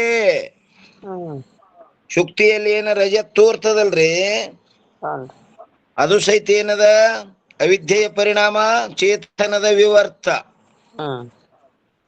ಆದ್ದರಿಂದ ಶುಕ್ತಿ ರಜತದಂತೆ ಯಾವ ಕಾಲದಲ್ಲಿ ಯಾವ ಪದಾರ್ಥವು ತೋರುತ್ತದೆಯೋ ಆ ಕಾಲದಲ್ಲಿ ಅಧಿಷ್ಠಾನ ಚೇತನವನ್ನು ಆಶ್ರಯ ಮಾಡಿಕೊಂಡು ಅವಿದ್ಯೆಯು ಎರಡು ವಿಧವಾಗಿ ಪರಿಣಾಮವನ್ನು ಹೊಂದುತ್ತದೆ. ಎರಡು ವಿಧವಾಗಿ ಹೆಂಗ್ ಪರಿಣಾಮ ಹೊಂದದ್ರಮ್ಮ? ಎರಡು ವಿಧವಾಗಿ ಅಂದ್ರೆ ಕಲ್ಪಿತ ವಿಶೇಷ ಆಗ್ತದೆ. ಏನ್ರಪ್ಪ? ಸಿಂಪಿಯಲ್ಲಿ ಬೆಳ್ಳಿಯ ಜ್ಞಾನ ಎರಡು. ಅದಕ್ಕೆ ಹೇಳ್ತಾರ ನೋಡ್ರಿ, ಒಂದೇ ಕಡೆ ಆ ವಿದ್ಯೆಯು ತಮೋಗುಣ ಅಂಶವು ಘಟಾದಿ ವಿಷಯ ರೂಪ ಪರಿಣಾಮವನ್ನು ಹೊಂದುತ್ತದೆ. ಆ ಚೇತನದ ಆಶ್ರಯದಲ್ಲಿದ್ದಂಥ ಅವಿದ್ಯಾ, ಆ ಅವಿದ್ಯೆಯಲ್ಲಿದ್ದಂಥ ತಮೋಗುಣ ಏನ್ ಮಾಡ್ತದ? ಆ ವಿಷಯದ ಆಕಾರ ಪರಿಣಾಮ ಹೊಂದದ್ರಿ. ಅದು ಬೆಳ್ಳಿ ಆಕಾರ ಐತ್ರಪ್ಪ. ಹಾ ರಜತದ ಆಕಾರ ಆಯ್ತು. ಹ್ಮ್ ಇನ್ನ ಅದೇ ಅವಿದ್ಯೆಯಲ್ಲಿದ್ದಂತ ಸತ್ವಗುಣ ಅದು ಬೆಳ್ಳಿಯ ಜ್ಞಾನ ಆಯ್ತು ನೋಡ್ರಿಪ್ಪ. ಹಾ ಬೆಳ್ಳಿಯ ಜ್ಞಾನಾಕಾರ ಪರಿಣಾಮ ಹೊಂದುತ್ತದು. ಹ್ಞೂನ್ರಿ ಹ್ಞೂನ್ರಿ. ಏನ್ರಿ ಹ್ಮ್ ಆ ವಿದ್ಯೆಯ ತಮೋಗುಣ ಅಂಶವು ಘಟಾದಿ ವಿಷಯ ರೂಪ ಪರಿಣಾಮವನ್ನು ಹೊಂದುತ್ತದೆ.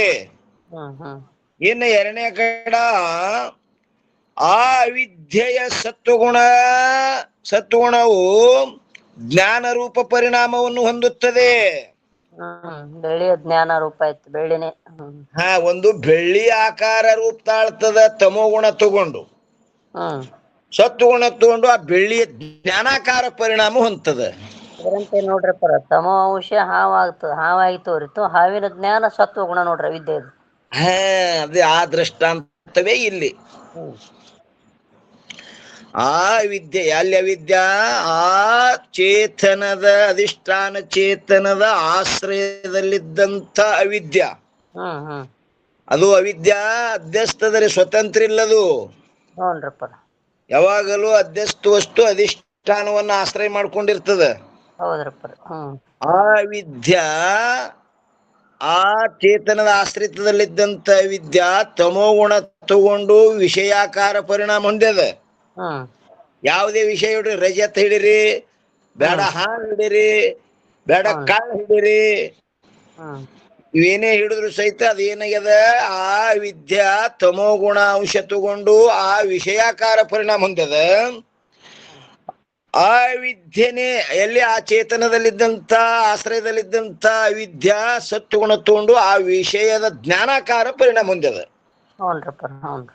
ಅವಿದ್ಯೆಯು ಸತ್ವಗುಣ ಜ್ಞಾನಾಕಾರ ಪರಿಣಾಮವನ್ನು ಹೊಂದುತ್ತದೆ. ಯದ್ಯಪಿ ಬರ್ತಾನಿಲ್ರಿ ಏನಂತಾನ ಚೇತನಕ್ಕೆ ಜ್ಞಾನವೆಂದು ಹೇಳುತ್ತಾರೆ.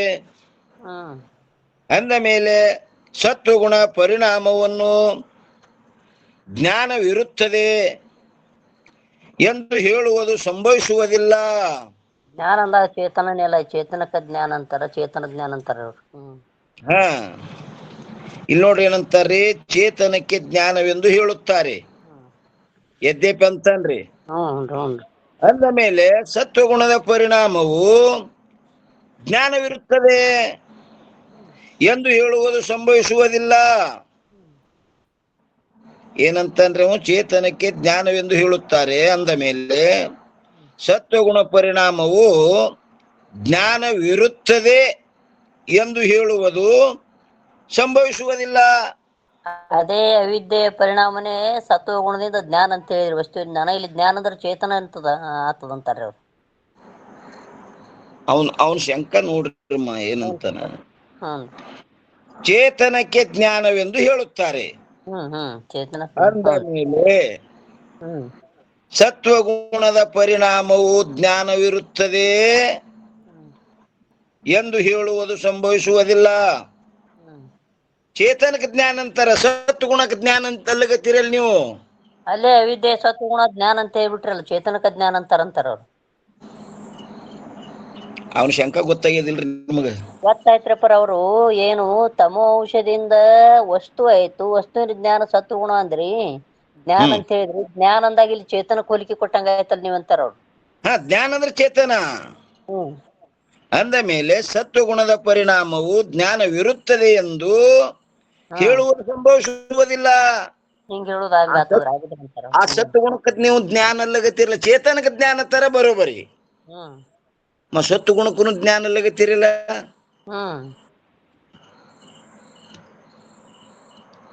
ಆ ಸತ್ವಾಕಾರ ಆದದ್ದು ಯಾವ್ದು ವೃತ್ತಿ, ವೃತ್ತಿಗೂ ಸಹಿತ ನೀವು ಜ್ಞಾನ ಅಲ್ಲಗತ್ತೀರಿ. ಅಲ್ಲ ವಿದ್ಯೆ ವೃತ್ತಿ ಅದ, ಅದಕ್ಕೆ ಜ್ಞಾನ ಅಂತಿರಲ್ಲ ನೀವು. ಹಾ ಅದಕ್ಕ ಅಲ್ಲಿ ಏನಪ್ಪಾ ಅಂತ ಕೇಳಿದ್ರೆ, ಆ ಜ್ಞಾನ ಅನ್ನೋದು ಆ ಸತ್ವಗುಣಕ್ಕೂ ಸಂಭವಿಸ್ತದೆ. ಇವ್ರು ಹೇಳೋರದಾರ್ರಿ. ಎಲ್ಲ ಕಡೆಗೂ ವ್ಯಾಪಕವಾಗಿರುವ ಚೇತನವು ಜ್ಞಾನವಲ್ಲ. ಸಾಮಾನ್ಯ ಜ್ಞಾನ ಅಲ್ರಿಪ್ಪ.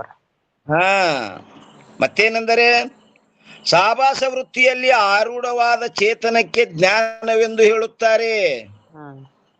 ಸಾಭಾಸ ವೃತ್ತಿಯಲ್ಲಿ ಆರೂಢವಾದ ಚೇತನಕ್ಕೆ ಆ ವೃತ್ತಿಗೂ ಸಹ ಜ್ಞಾನ ಅಂತಾರೆ. ಆ ವೃತ್ತಿಗೂ ಜ್ಞಾನ ಅಂತಾರೆ. ಹೆಂಗಂತಾರಂದ್ರ ಈಗ ನೋಡ್ರಿ, ಸಾಮಾನ್ಯವಾಗಿ ಹ್ಮ್ ಊರಾಗ ಒಬ್ಬ ಗೌಡ್ ಇರ್ತಾನ್ರಿ. ಹ್ಞೂ ಅವ್ನ ಹೆಣ್ತಿವ್ನ ಏನಂತಾರ್ರಿ? ನೋಡ್ತಾನೆ ಅಂತಾರಲ್ರಿಪ್ಪ. ಗೌಡ್ ತತ್ತಾರಿಲ್ರಿ. ಹ್ಮ್ ಎಲ್ಲಾ ಗೌಡ ಅವ ಮಾಡವ, ಎಲ್ಲಾ ಖರೆ ಗೌಡ ಅವ. ಹ್ಮ್ ಹೆಣ್ತಿವ್ನು ಗೌಡ್ತಿ ಅಂತಾರಿಲ್ರಿ. ಆ ಗೌಡನ ದೃಷ್ಟಿಯಿಂದ ಗೌಡ್ತಿ ಯಾಕ ಅವನು. ಹ್ಞೂನ್ರಿಪ್ಪ. ಗೌಡನ ಅಪೇಕ್ಷೆಯಿಂದ ಗೌಡ್ತಿ ಅಂತಾರ. ಹ್ಞೂನ್ರಿ. ಹಂಗಿಲ್ಲಿ ವೃತ್ತಿ ಬಂದದ, ವೃತ್ತಿಗೂ ಜ್ಞಾನ ಅಂತಾರ. ಹ್ಮ್ ಹೆಂಗ ಗೌಡ್ತಿ ಅಲ್ಕ ಗೌಡನ ಅಪೇಕ್ಷೆಯಿಂದ ಅಕ್ಕಿಗೇನು ಗೌಡ್ತಿ ಅಂತಾರ. ಕಾರ್ಯಭಾರ ಮಾಡೋ ಅವ್ರಿದ್ರುನು ಅವ್ರ ದೃಷ್ಟಿಯಿಂದ ಅವ್ರು ಗೌಡ್ ಹೆಣ್ತಿಂದ ಗೌಡ್ ಸನಿ ಅಂತಾರ. ವೃತ್ತಿ ಅತಿ ಸನ್ನಿಹಿತ ಇರೋಣದರಿಂದ, ಹೆಣ್ತಿ ಅತಿ ಸಮೀಪ ಇರೋಣದರಿಂದ ಹ್ಮ್ ಆಕಿಗೂ ಗೌಡ್ತಿ ಅಂತಾರ. ಹೆಂಗೋ ಹಂಗಿಲ್ಲಿ ವೃತ್ತಿಗೂ ಜ್ಞಾನ ಅಂತಾರ. ಹ್ಮ್ ಏನ್ರಿ, ಸಾವಾಸ ವೃತ್ತಿಯಲ್ಲಿ ಆರೂಢವಾದ ಚೇತನಕ್ಕೆ ಜ್ಞಾನವೆಂದು ಹೇಳುತ್ತಾರೆ. ಹ್ಮ್ ಆದ್ದರಿಂದ ಚೇತನದಲ್ಲಿ ಯಾವ ಜ್ಞಾನ ವ್ಯವಹಾರವಿರುವುದೋ ಹ್ಮ್ ಅದನ್ನು ವೃತ್ತಿಯು ಸಂಗ್ರಹಿಸುವಂತಹದ್ದಾಗಿರುತ್ತದೆ. ಹ್ಮ್ ಹ್ಮ್ ಅಜ್ಞಾನ ವೃತ್ತಿನೂ ಸಂಗ್ರಹ ಮಾಡ್ಕೋತದ. ಹ್ಮ್ ಹಂಗ ಊರಾಗ ಒಬ್ಬ ಸಾಹೇಬ್ ಇರ್ತಾನವ, ಇಂಜಿನಿಯರ್ ಸಾಹೇಬ. ಹ್ಮ್ ಅವನ ಹೆಣ್ತಿಗ್ನು ಸಾಹೇಬ್ ತತ್ತಾರಿಲ್ರಿ. ಹ್ಮ್ ಹ್ಮ್ ಈ ರೀತಿಯಿಂದ ಚೇತನದಲ್ಲಿಯ ಜ್ಞಾನತನವನ್ನು ವೃತ್ತಿಯು ಸಂಪಾದಿಸುತ್ತದೆ. ಅದೇ ಸತ್ತ ಪಡ್ಕೊಂಡು ಇದು ವೃತ್ತಿ ಮಾಡ್ತಾರಪ್ಪ. ಆ ವೃತ್ತಿಯಲ್ಲಿನೂ ಜ್ಞಾನ ಅಂತ ಸಂಪಾದನೆ ಮಾಡ್ತದದು. ಹ್ಮ್ ಏನ್ರಿ? ಹ್ಮ್ ಈ ರೀತಿಯಿಂದ ಚೇತನದಲ್ಲಿಯ ಜ್ಞಾನತನಕ್ಕೆ ವೃತ್ತಿಯು ಉಪಾಧಿಯಾಗಿರುತ್ತದೆ. ಹ್ಮ್ ಆ ಚೇತನ ಜ್ಞಾನಕ್ಕೆ ವೃತ್ತಿ ಏನಾಗ್ಯದ? ಉಪಾಧಿ ಆಗ್ಯದ. ಹ್ಮ್ ಹ್ಮ್ ಉಪಾಧಿ ಅಂದ್ರೆ ಏನ್ರಿಮ್ಮ? ಉಪಾಧಿ ಅಂದ್ರೆ ಸಮೀಪ ಇರುವುದು ಉಪಾಧಿ ಇರ್ಪರ. ಬರೋಬರದ. ಹ್ಮ್ ಉಪಸಮೀಪತ್ವೇ ಸ್ಥಿತ್ವ ಹ್ಮ್ ಶ್ರೀಮಾನ್ ಧರ್ಮ. ಅಲ್ಲೇನಾಗ್ತದ? ಆ ಚೇತನ ಧರ್ಮ ಸಹಿತ ಆ ವೃತ್ತಿಯಲ್ಲಿನೂ ಬರ್ತದ.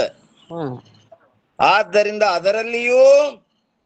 ಎದರಲ್ಲಿ ವೃತ್ತಿಯಲ್ಲಿಯೂ ಕೂಡ ಜ್ಞಾನವೆಂಬ ಶಬ್ದವು ಪ್ರಯೋಗವಾಗುತ್ತದೆ. ಹ್ಮ್ ಹೇಗೆಂದರೆ ಲೋಕದಲ್ಲಿ ಹೀಗೆ ಹೇಳುತ್ತಾರೆ. ಏನ್ ಹೇಳ್ತಾರ? ಘಟದ ಜ್ಞಾನವು ಉತ್ಪನ್ನವಾಗಿ ಘಟದ ಜ್ಞಾನವು ನಷ್ಟವಾಯಿತು. ಘಟದ ಜ್ಞಾನ ಉತ್ಪತ್ತಿಯಾಗಿ ಘಟದ ಜ್ಞಾನವು ನಷ್ಟವಾಯಿತು. ಹ್ಮ್ ಅಲ್ಲಿ ವೃತ್ತಿಯಲ್ಲಿ ಆರೂಢವಾದ ಚೇತನಕ್ಕಂತೂ ಉತ್ಪತ್ತಿ ನಾಶವು ಸಂಭವಿಸುವುದಿಲ್ಲ. ಹೊರಗ್ ಕೊಡಾನೇ ಹೊಡಿತದ ಇರ್ತದ್ರಪ್ಪರ. ಒಳಗ ಇದು ಚೇತನಕ್ಕ ಉತ್ಪತ್ತಿ ನಾಶ ಅನ್ನೋದಿಲ್ಲಲ್ರಿ. ಇಲ್ಲ, ಹ್ಮ್ ಆ ವೃತ್ತಿಗೆ ಉತ್ಪತ್ತಿ ನಾಶ ಅದ. ಹ್ಮ್ ವೃತ್ತಿ ಬರ್ತದ ಹೋಗ್ತದ. ಹ್ಮ್ ಹ್ಮ್ ಆದ್ರ ಚೇತನ ಅದು ಉತ್ಪತ್ತಿ ನಾಶ ಇಲ್ಲವೇ ಇಲ್ಲ. ಅದು ಯಾವಾಗಲೂ ಇದ್ದುದ್ದದ. ಹ್ಞೂನ್ರಿ. ಏನ್ರಿ? ಹ್ಮ್ ವಸ್ತು ಅರಿವಾಗ ಅರಿಲ್ಲದ ಭಾವ ಎಲ್ಲೂ ತಿರ್ತದಲ್ರಿ. ವೃತ್ತಿಗೆ ಸಾಕ್ಷಿ ಆಗಿದ್ರಪ್ಪರ. ವೃತ್ತಿ ಏನು ಉಪಾಧಿ ಆಗ್ಯದ್ರಿ. ಹ್ಞೂನ್ರಿ, ಉಪಾಧಿ. ವೃತ್ತಿ ಬರ್ತದ ಹೋಗ್ತದ. ಆದ್ರ ಜ್ಞಾನ ಮಾತ್ರ ಬರುವುದಲ್ಲ, ಹೋಗುವುದಲ್ಲ. ಯಾವಾಗ್ಲೂ ಇರುದ್ರಿ.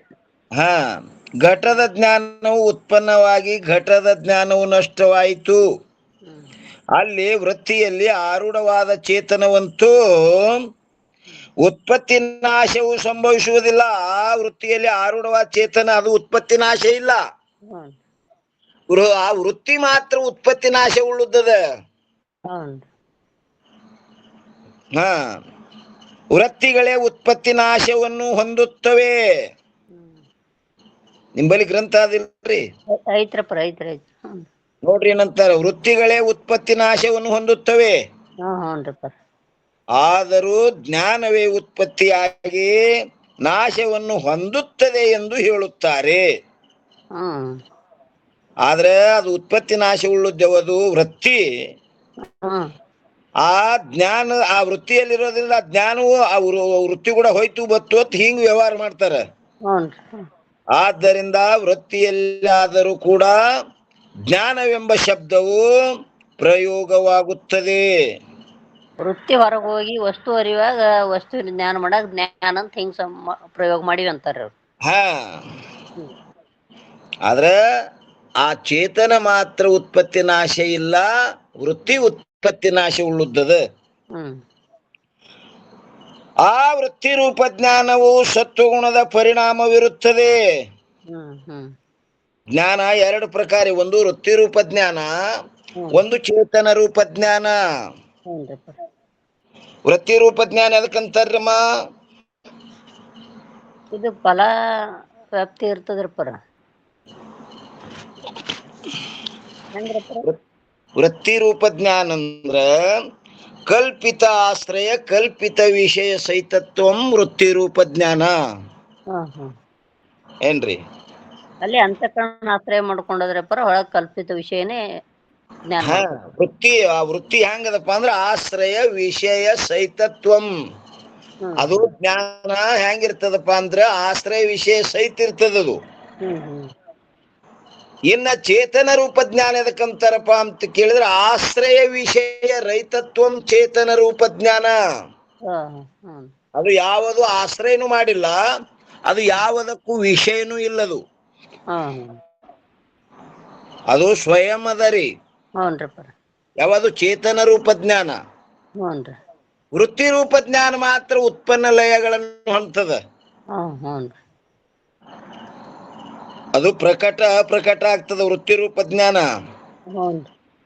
ಈಗ ಅಹಂ ಬ್ರಹ್ಮಾಸ್ಮಿ ಜ್ಞಾನ ವೃತ್ತಿ ರೂಪ ಜ್ಞಾನ ರೀ ಅದು. ಹ್ಞೂನ್ರಿಪ್ಪರ. ನಾ ಬ್ರಹ್ಮ ಅನ್ನೋದು ಇಲ್ಲಿ ವೃತ್ತಿ ಅದಲ್ರಿಪ್ಪರ. ಹಾ, ವೃತ್ತಿ ಅದ ನೋಡ್ರಿ ಅಲ್ಲಿ. ಹ್ಞೂನ್ರಿ.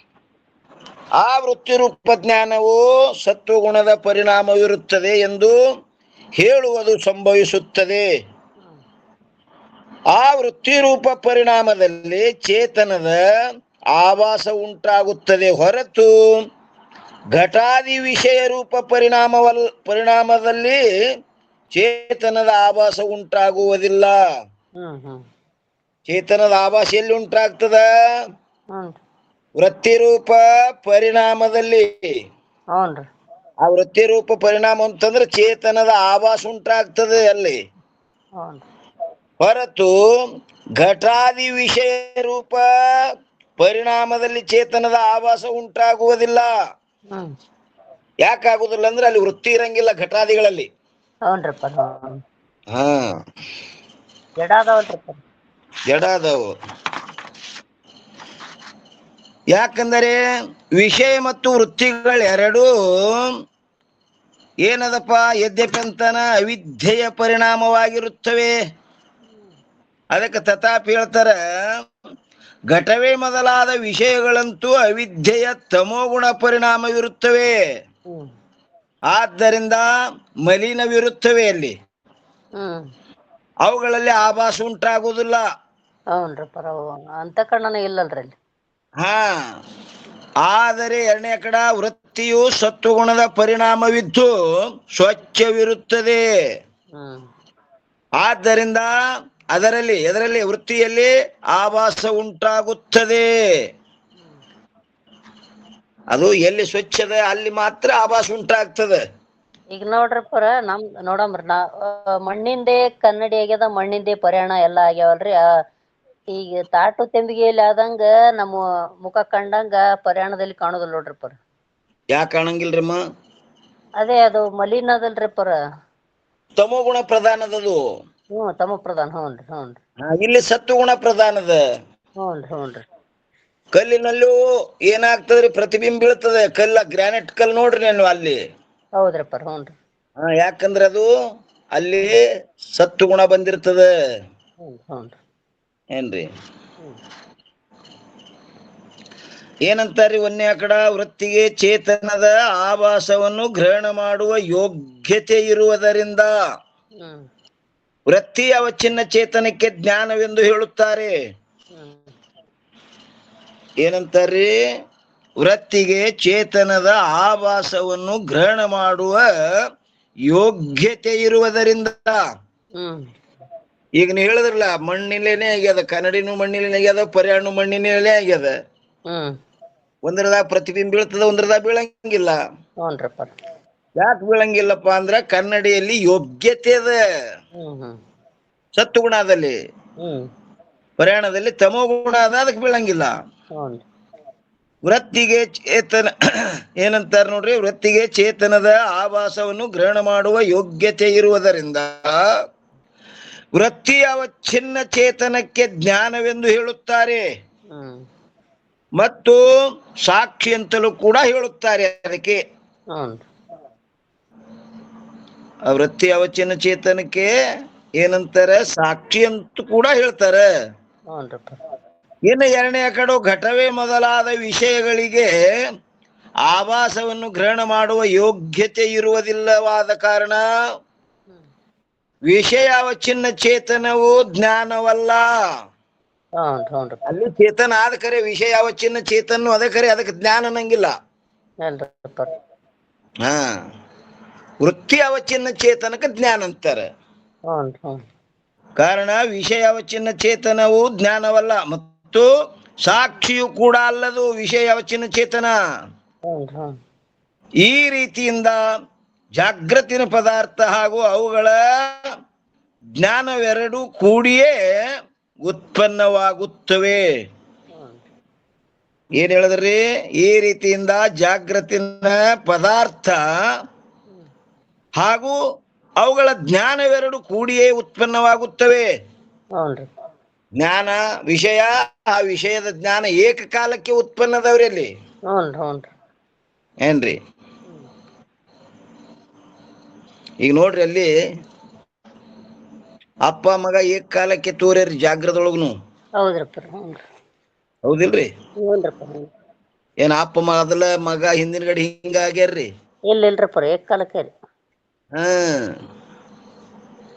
ಅಪ್ಪ ಮೊದಲನಂದ್ರ ಯಾರಪ್ಪ ಅವ? ಇವ್ರಪ್ಪನೇ. ಮಗ ಹುಟ್ಟಿದಾಗೆ ಅಪ್ಪಗೇನ, ಅಪ್ಪ ಮಗನ ದೃಷ್ಟಿಯಿಂದ ಅಪ್ಪ ಒಟ್ಟು ಏಕಕಾಲಕ್ಕ ನೋಡ್ರಪ್ಪ. ಸಮಕಾಲದಲ್ಲಿ ತೋರ್ಯಾರ್ರಿ ಅವ್ರಿಬ್ರು. ಅಪ್ಪ ಮೊದಲಿಲ್ಲ, ಮಗ ನಂತರ ಇಲ್ಲ, ಏಕಕಾಲಕ್ಕೆ. ಈ ರೀತಿಯಿಂದ ಜಾಗೃತಿನ ಪದಾರ್ಥ ಹಾಗೂ ಅವುಗಳ ಜ್ಞಾನವೆರಡು ಕೂಡಿಯೇ ಉತ್ಪನ್ನವಾಗುತ್ತವೆ ಮತ್ತು ಕೂಡಿಯೇ ನಷ್ಟವಾಗುತ್ತವೆ. ಮಗ ಸತ್ತಂದ್ರ ಅಪ್ಪನು ಸತ್ರಿ ಅವಾಗೆ. ಹೌದ್ರಪ್ಪ. ಏನ್ ಅಪ್ಪ ಉಳಿತನ್ರಿ? ಇಲ್ರಿ, ಇಬ್ರು ಸತ್ತರಿ. ಇಬ್ರು ಸತ್ರು. ಯಾರಿಗೆ ಅಪ್ಪ ನಷ್ಟ? ಮಗ ಸತ್ನಂದ್ರಪ್ಪರ ಇವ ಯಾರಪ್ಪ? ಸತ್ತವನಪ್ಪ ಅಲ್ಲಕ್ಕ, ಸತ್ತವಪ್ಪ ಇವನು ಸತ್ನೇರಿ. ಅಪ್ಪೇ ಇಲ್ಲಲ್ಲ, ಮಗ ಇದ್ರಿ ಅಪ್ಪ. ಮಗನೇ ಇಲ್ಲ ಅಂದ್ರೆ ಅಪ್ಪ ಇಲ್ಲ. ಹೌದ್ರಪ್ಪ. ಕೂಡಿಯೇ ನಷ್ಟವಾಗುತ್ತವೆ. ಇದು ವೇದದ ಗೂಢ ಸಿದ್ಧಾಂತವಿರುತ್ತದೆ. ಇದು ವೇದದ ಗೂಢ ಸಿದ್ಧಾಂತದರಿದು ಏನ್ರಿ? ಆದ್ದರಿಂದ ಪ್ರಥಮ ಜಾಗೃತದಲ್ಲಿದ್ದ ಪದಾರ್ಥಗಳೇ ಸ್ವಪ್ನಾನಂತರ ಪುನಃ ಬರುವ ಎರಡನೇ ಜಾಗೃತದಲ್ಲಿ ಇರುತ್ತವೆ ಎಂದು ಹೇಳುವುದು ಸಂಭವಿಸುವುದಿಲ್ಲ. ಜಾಗರಣೆ ಇವತ್ತದ ಸತ್ಯ ಅನ್ಬೇಡ, ಅದು ಇರುದಿಲ್ಲ ಅಂತ ಹೇಳ್ತಾರ. ಇಲ್ಲದು ಸಮಯ ಐತ್ರಿ. ಇಲ್ರಪ್ಪರ ಈಗ ಮುಂಜೆ ಎದ್ ಬ್ಯಾಗಿದ್ದದ್ ಈಗಿಲ್ರಿ. ಇಲ್ಲಿ ಎಷ್ಟೋ ಅದ್ರೊಳಗೆ ಬದಲಾವಣೆ ಅದಾವ. ಆಗಳಿನ ಟೈಮ್ ಈಗ ಅದ ಅಂದ್ರೆ ಅದು ಇಲ್ರಪ್ಪರ, ಅದು ಭೂತ್ ಕಾಲಾಗಿ ಹೋಯ್ತ್ರಿ. ಹೋಯ್ತದು. ಮತ್ತ ಅದ ಅಂತಿ ಅಂದ್ರೆ ನೀ ಮೂರ್ಖ. ಅಜ್ಞಾನಿ ಮೂರ್ಖ ಅಂದ್ರು ಮತ್ತೆ. ಇಲ್ಲಿಯ ಪರ್ಯಂತರ ಸದ್ಗುರುಗಳ ಕೃಪಾಶೀರ್ವಾದದಿಂದ ನಡೆದ ಬಂದ ವಿಷಯ ಈ ವಾಗ್ರೂಪ ಸೇವೆ ಗುರುಪಾದದಲ್ಲಿ ಅರ್ಪಿಸಿ ಇವತ್ತಿನ ವಿಷಯಕ್ಕೆ ಮಂಗಲ್ ಹೇಳುಣ್ರಿ. ಎಲ್ಲ ಮಹಾತ್ಮರ ಮಾತೆಯರ ಪಾದಕ್ಕೆ ನಮಸ್ಕಾರ ರೀ. ಮಂಗಲ್ ಮಾಡ್ರಿ. ಯಾರಾದ್ರು ನಮ್ಮ ಚಿಕ್ಕಲಿಕ್ಕೆ ಅಮ್ಮವ್ರು ಬಂದಾರೇನ್ರಿ? ಓಂ ನಮಃ ಶಿವಾಯರಪ್ಪರ ಬಂದನ್ರಿ. ನಮಸ್ಕಾರ ರೀ. ಮಂಗಲ್ ಹೇಳ್ರಿ. ಓಂ ನಮಃ ಶಿವ. ಪೂಜ್ಯ ಅಪ್ಪಾಜಿ ಅವರ ಪಾದಗಳಿಗೆ ನಮಸ್ಕಾರ ಮಾಡಿ, ಎಲ್ಲರಿಗೆ ನಮಸ್ಕಾರ ಮಾಡಿ ಹೇಳ್ತಂದ್ರೆ, ಸಿದ್ಧಗಾರತಿ ಬೆಳಗಿರೆ ಶ್ರೀ ಭ್ರೂಲತಾಪುರ ವಾಸಗೆ. ಸಿದ್ಧಗಾರತಿ ಬೆಳಗಿರೆ ಶ್ರೀ ಭ್ರೂಲತಾಪುರ ವಾಸಗೆ. ಚಾಳಕಾಪುರಿ ಜನ್ಮ ತಾಳಿಹ ಬಾಳಲೋಚನ ರೂಪಗೆ ಕಾಲ ಕಲಿಮಲ ನಾಶ ಮಾಡಿದ ಲೋಲ ಶ್ರೀ ಗುರುದೇವಗೆ ಆರು ಶಾಸ್ತ್ರವ ಸಾರಿ ಜನರಿಗೆ ಸೂರೆಗೊಂಡಿಹ ಸಿದ್ಧಗೆ ಭೂರಿ ಬ್ರಹ್ಮವೇ ನೀನೆ ಎಂದಿಹ ಧೀರ ಶ್ರೀಯಾರೂಢಗೆ